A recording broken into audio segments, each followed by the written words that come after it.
all you need. When you're stripped of all your armor, you can finally feel the breeze. Today we are going to talk about one of these. This is called a tasting lexicon, or in coffee terms, this is called a coffee taster's flavor wheel. So what is a flavor lexicon or a flavor wheel? It sort of helps you describe the sensory perception of certain flavors in your mouth. It helps you pinpoint a flavor in your coffee or in anything else with a physical food. For example, onions, for example, herb-like.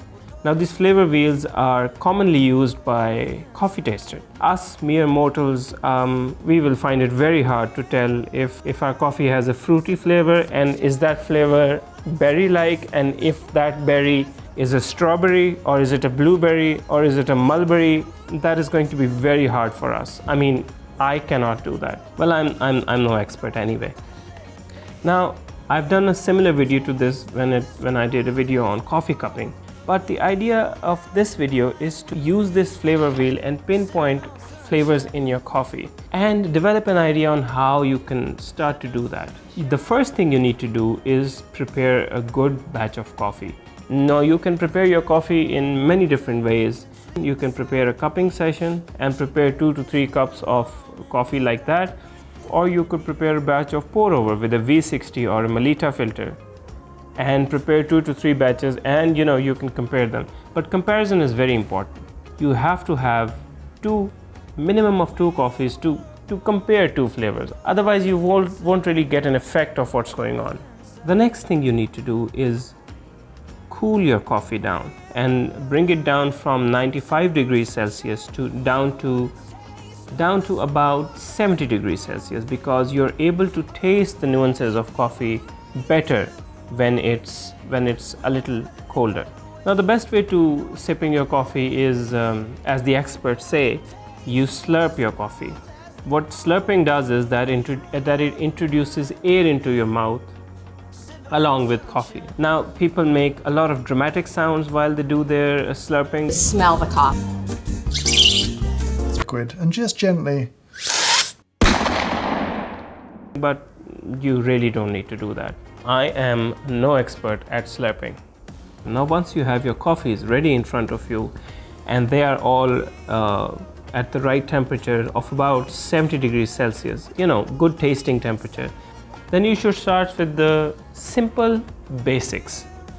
Is your coffee chocolatey? Is it nutty? Can you associate certain nuts to your coffee? For example, peanuts, hazelnuts, cashews. Is there a vegetal earthy touch to it? For example, mushrooms come to mind. That mossy flavor that mushrooms have.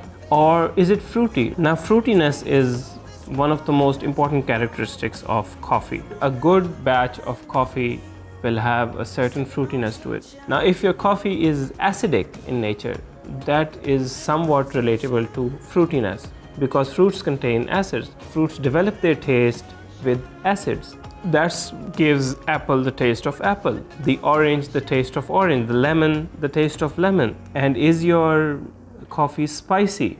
Coffees from Java or Sulawesi have a very distinctive spicy taste to them, so that's what you can look for. If you're buying a Colombian coffee, that is going to have a lot of fruitiness to it. So you can start to identify at least the basics. Now the idea of this video is not to go into a lot of detail, but to help you start to identify these little nuances, the basic broad terms.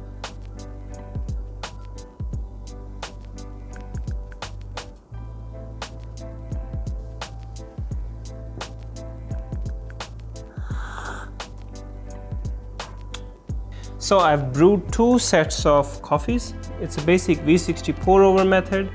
If you want a link to my pour over technique, it's given right over there. Okay, so both of these coffees are about 20 grams of coffee to about 400 grams of water.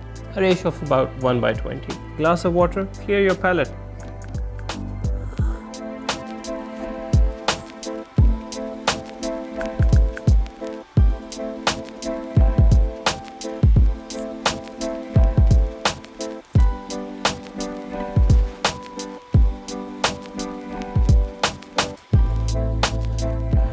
So these are the flavors that I can notice on the top of my head. What I could feel, now I must say I'm no expert, but this is what I could feel. Now first, coffee number one. Coffee number one is let me have a taste again. I can taste a certain acidity in it, certain citrus flavor in it, lemony zest. Okay, this one. Now let's have a look at this one. Okay, so in this one, this is a more heavy bodied. This one is a bit delicate. Cocoa flavor, nutty flavors, cocoa flavor, chocolatey cocoa flavors. It's got a hint of spices. So this is my idea of doing a taste analysis. I've got my sheet in front of me. I've got my taster's flavor wheel in front of me. I can tick the boxes, and that gives me a flavor profile of the coffee that I'm drinking. It's fun, to say the least. And if you've got a couple of your geeky friends with you, the more the merrier.